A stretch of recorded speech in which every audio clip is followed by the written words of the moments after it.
Hi friends, എല്ലാവർക്കും നേത്യാസ് മാജിക്കിലേക്ക് സ്വാഗതം. ഇന്ന് ഞാൻ വന്നിരിക്കുന്നത് ഒരു നാടൻ റെസിപ്പി ആയിട്ടാണ്. ചിക്കൻ ഡിഷാണ്.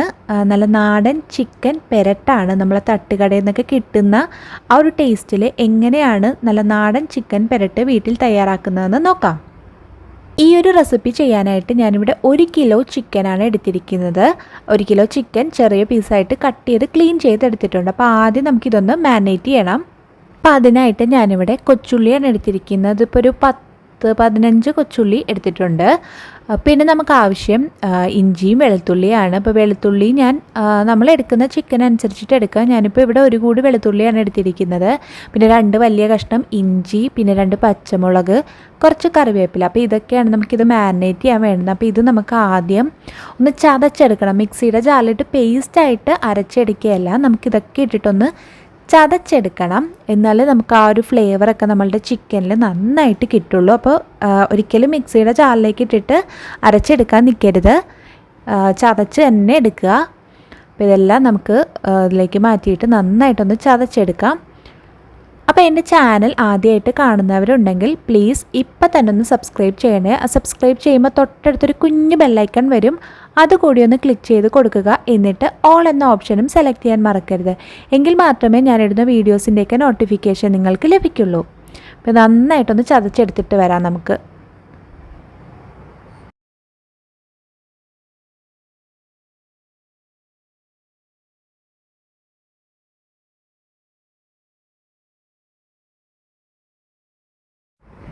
ഇതിപ്പോൾ നന്നായിട്ട് ചതച്ചെടുത്തിട്ടുണ്ട്. അപ്പോൾ ഒരുപാട് അരഞ്ഞു പോയിട്ടില്ല, ചെറുതായിട്ടൊന്ന് ചതച്ചെടുത്തിട്ടുണ്ട്. ഇനി ഇത് നമുക്ക് നമ്മളെടുത്ത് വെച്ചിട്ടുള്ള ചിക്കനിലേക്ക് ഇട്ട് കൊടുക്കാം. ഇനി നമുക്കിതിലേക്ക് പൊടികൾ ചേർത്ത് കൊടുക്കാം. അപ്പോൾ 1/2 സ്പൂൺ മഞ്ഞൾപ്പൊടി, പിന്നെ 2 സ്പൂൺ മുളക് പൊടിയാണ് ഞാനിവിടെ ചേർക്കുന്നത്. അപ്പോൾ അത് നമുക്ക് വേണ്ടുന്ന എരിവിനനുസരിച്ചിട്ട് ചേർക്കാം. കാരണം നമ്മളിതിൽ ഇനി സെപ്പറേറ്റ് പൊടികളൊന്നും ചേർക്കില്ല. അപ്പോൾ നമുക്ക് വേണ്ടുന്ന എരിവിനനുസരിച്ചിട്ട് മുളക് പൊടി ചേർത്ത് കൊടുക്കാം. കാശ്മീരി ചില്ലിയൊക്കെ ആണെങ്കിൽ 3-3.5 സ്പൂണോളമൊക്കെ ചേർക്കാം കേട്ടോ. ഇതിപ്പോൾ നല്ല എരിവുള്ള മുളകാണ് ഞാൻ ചേർത്തത്. പിന്നെ മല്ലിപ്പൊടിയാണ് ചേർക്കേണ്ടത്. 2.5 സ്പൂൺ മല്ലിപ്പൊടി, പിന്നെ ഗരം മസാല 1/2 സ്പൂൺ ഗരം മസാല. പിന്നെ നമുക്ക് വേണ്ടുന്നത് മറ്റേ പെരിഞ്ജീരകം ഉണ്ടല്ലോ, പെരിഞ്ജീരകം പൊടിച്ചത് ഒരു 1/4 സ്പൂൺ പെരിഞ്ജീരകം പൊടിച്ചതും കൂടി ചേർത്ത് കൊടുക്കാം. ഇനി ഇത് നമ്മൾ ഓയിൽ ഒഴിച്ചിട്ടാണ് മിക്സ് ചെയ്യുന്നത്, വെള്ളത്തിലല്ല. അപ്പോൾ 1 ടേബിൾ സ്പൂൺ എണ്ണ കൂടി ഞാൻ ചേർക്കുന്നുണ്ട്. ഇനി ആവശ്യത്തിന് ഉപ്പും കൂടി ചേർത്തിട്ട് നമുക്കിത് നന്നായിട്ടൊന്ന് മിക്സ് ചെയ്തെടുക്കണം. ആ ചിക്കൻ്റെ എല്ലാ ഭാഗത്തും ആ മസാല എത്തുന്നത് വരെ നന്നായിട്ടൊന്ന് മിക്സ് ചെയ്യാം. ഇപ്പോൾ നന്നായിട്ട് ഞാൻ മിക്സ് ചെയ്തെടുത്തിട്ടുണ്ട്. ഇനി ഇത് നമുക്ക് മിനിമം ഒരു 1/2 മണിക്കൂറെങ്കിലും കുറഞ്ഞത് നമ്മളിത് റെസ്റ്റ് ചെയ്യാൻ വെക്കുക.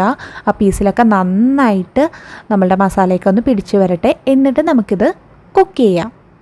ഇപ്പോൾ 1/2 മണിക്കൂർ കഴിഞ്ഞിട്ടുണ്ട്. ഞാനിപ്പോൾ ഇവിടെ ഒരു പാനിൽ കുറച്ച് എണ്ണ ഒഴിച്ച് കൊടുത്തിട്ടുണ്ട്. അപ്പോൾ വെളിച്ചെണ്ണയിലാണ് നമ്മൾ കുക്ക് ചെയ്യുന്നത്. എപ്പോഴും നാടൻ കറികൾ ചെയ്യുമ്പോൾ വെളിച്ചെണ്ണ യൂസ് ചെയ്യുന്നതാണ് ഏറ്റവും ബെസ്റ്റ്.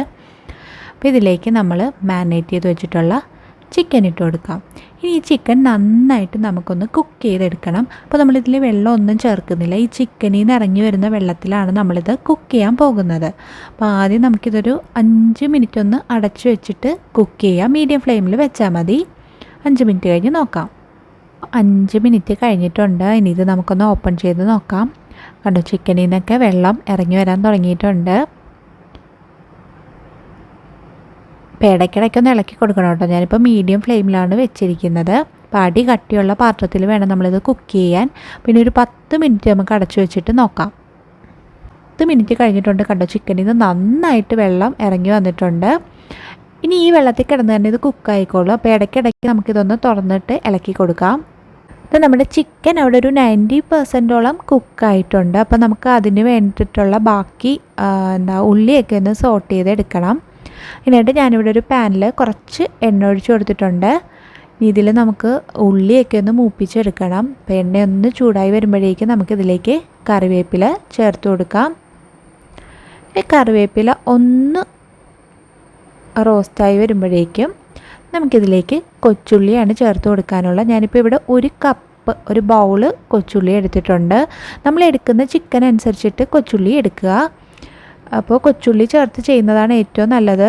സവാള ചേർത്തും ചെയ്യാം, പക്ഷേ കൊച്ചുള്ളി ചേർക്കുമ്പോഴാണ് നമുക്ക് ആ ഒരു കറക്റ്റ് ടേസ്റ്റ് കിട്ടുന്നത്. അപ്പോൾ ഞാനിവിടെ ഒരു സവാള കൂടി ചേർത്ത് കൊടുക്കുന്നുണ്ട്. അപ്പോൾ സവാള ഒഴിവാക്കിയിട്ട് ഫുള്ള് നമുക്ക് കൊച്ചുള്ളി മാത്രം വെച്ചിട്ടും ചെയ്യാം കേട്ടോ. പക്ഷേ സവാള മാത്രം വെച്ചിട്ട് ചെയ്താൽ നമുക്ക് ആ ഒരു ടേസ്റ്റ് കിട്ടില്ല. അപ്പോൾ ഞാനിവിടെ ഒരു സവാള എടുത്തിട്ടുള്ളൂ, അത് നല്ല നൈസായിട്ട് അരിഞ്ഞെടുത്തത്. ഇനി ഈ ഉള്ളിയൊക്കെ നല്ലൊരു ഗോൾഡൻ ബ്രൗൺ കളറാകുന്നത് വരെ നമുക്കിതൊന്ന് സോട്ട് ചെയ്തെടുക്കണം. അപ്പോൾ നമ്മളുടെ പണി കഴിഞ്ഞു കേട്ടോ. ചിക്കൻ കുക്കാകുമ്പോൾ ഇതുകൂടി അതിലേക്ക് ഇട്ടിട്ടൊന്ന് മിക്സ് ചെയ്തെടുത്താൽ മതി. അപ്പോൾ നമുക്ക് കുറച്ച് ഉപ്പും കൂടി ചേർത്ത് കൊടുക്കാം. ഉപ്പ് നോക്കിയിട്ട് ചേർക്കണം, കാരണം നമ്മൾ ഓൾറെഡി ചിക്കന് ഉപ്പ് ചേർത്തിട്ടുണ്ട്. ഇപ്പോൾ നമ്മളുടെ ഉള്ളിയുടെയൊക്കെ കളറൊക്കെ നന്നായിട്ട് മാറി വന്നിട്ടുണ്ട്. അപ്പോൾ ഈ ഒരു പരുവം മതി. ഇനി കൂടുതലായിട്ട് നമ്മളിത് വഴറ്റിയൊന്നും വേണ്ട. ഇനി ഇത് നമുക്ക് ചിക്കനിലേക്ക് ചേർത്ത് കൊടുക്കാം. നമ്മുടെ ചിക്കൻ ഇപ്പോൾ നല്ല കുക്കായി വന്നിട്ടുണ്ട്.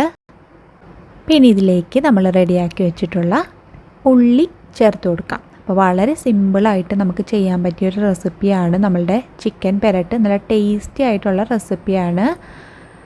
ഇത് നന്നായിട്ടൊന്ന് മിക്സ് ചെയ്ത് കൊടുക്കുക. അപ്പോൾ ഇതിൽ കുറച്ചുകൂടിയൊക്കെ വെള്ളം ബാക്കിയുണ്ട്. നമുക്ക് വേണമെങ്കിൽ അത് ഫുള്ള് വറ്റിച്ച് നല്ല ഡ്രൈ ആയിട്ട് എടുക്കാം. അതല്ലെങ്കിൽ ഈ ഒരു സ്റ്റേജിൽ തന്നെ നമുക്ക് ഫ്ലെയിം ഓഫ് ചെയ്യാം. അപ്പോൾ അതൊക്കെ നിങ്ങളുടെ ഇഷ്ടം. ഞാനിപ്പോൾ ഇത് കൂടുതൽ ഡ്രൈ ആക്കുന്നില്ല. ഇതിലേക്ക് നമുക്ക് അവസാനമായിട്ട് 1/2 സ്പൂൺ ഗരം മസാല കൂടി ചേർത്ത് കൊടുക്കാം. പിന്നെ ചേർക്കാനുള്ളത് നെയ്യാണ്. ഞാനിപ്പോൾ ഇവിടെ 1/2 ടീസ്പൂൺ നെയ്യും കൂടി ചേർക്കുന്നുണ്ട്. നെയ്യൊക്കെ ചേർക്കുമ്പോൾ നമ്മളുടെ ചിക്കൻ പെരട്ടിന് നല്ലൊരു ഫ്ലേവറും നല്ലൊരു ടേസ്റ്റൊക്കെ കിട്ടും. ഇനി കുറച്ച് കറിവേപ്പില കൂടി നമുക്ക് ലാസ്റ്റായിട്ട് ചേർത്ത് കൊടുക്കാം. എന്നിട്ട് നന്നായിട്ടൊന്ന് മിക്സ് ചെയ്തിട്ട് ഒരു 5 മിനിറ്റും കൂടി നമുക്കിതൊന്ന് ലോ ഫ്ലെയിമിൽ വെച്ചിരിക്കാം. അപ്പോഴേക്കും നമ്മളുടെ ചിക്കൻ പെരട്ട് റെഡിയാവും. എന്നിട്ട് നമുക്ക് സെർവിങ് പ്ലേറ്റിലേക്ക് മാറ്റാം. അപ്പോൾ എല്ലാവരും ഈ ഒരു റെസിപ്പി ട്രൈ ചെയ്ത് നോക്കണം. നല്ല ടേസ്റ്റി ആയിട്ടുള്ള റെസിപ്പിയാണ്, എല്ലാവർക്കും ഇഷ്ടമാകും. ഇതിനു മുമ്പ് ഒരുപാട് ചിക്കൻ റെസിപ്പീസ് ഇട്ടിട്ടുണ്ടായിരുന്നു. പിന്നെ ഇപ്പോൾ ലാസ്റ്റായിട്ട് 20 മിനിറ്റ്സ് ചെയ്തെടുക്കാൻ പറ്റിയ ചിക്കൻ ബിരിയാണിയുടെയൊക്കെ റെസിപ്പി ഇട്ടിട്ടുണ്ടായിരുന്നു. അപ്പോൾ കണ്ടിട്ടില്ലാത്തവരൊക്കെ ഉണ്ടെങ്കിൽ അതൊക്കെ കയറി കാണുക. ഡിസ്ക്രിപ്ഷൻ ബോക്സിൽ ഞാൻ അതിൻ്റെയൊക്കെ ലിങ്ക് കൊടുത്തിരിക്കാം. പിന്നെ ഈ വീഡിയോ ഇഷ്ടമെങ്കിൽ ലൈക്ക് ചെയ്യാനും ഷെയർ ചെയ്യാനും കമൻറ്റ് ചെയ്യാനും ഒന്നും മറക്കരുത്. അപ്പോൾ ഇതുപോലുള്ള നല്ല നല്ല റെസിപ്പീസുമായി നമുക്ക് വീണ്ടും കാണാം. അതുവരെ താങ്ക് യു, ബൈ.